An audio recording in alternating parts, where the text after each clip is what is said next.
4 na bagay na dapat mong gawin para mag-build ng muscle. Ito yung tumulong sa akin that turned my body from this to this.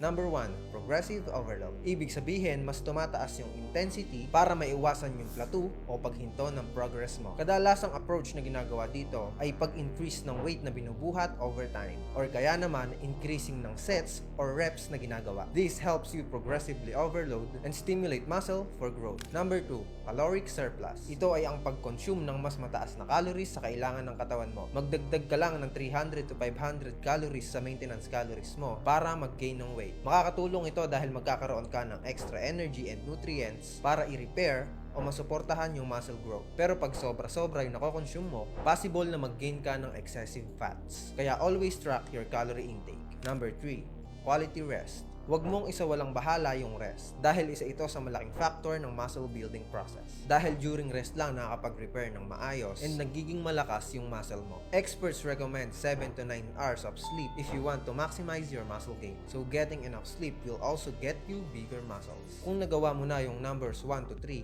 you need to be patient. Just wait and i-enjoy mo lang yung process. It takes time, kaya wag mong madaliin yung sarili mo. Basta do the work and siguradong magkakaroon ka ng progress. Follow for more content like this.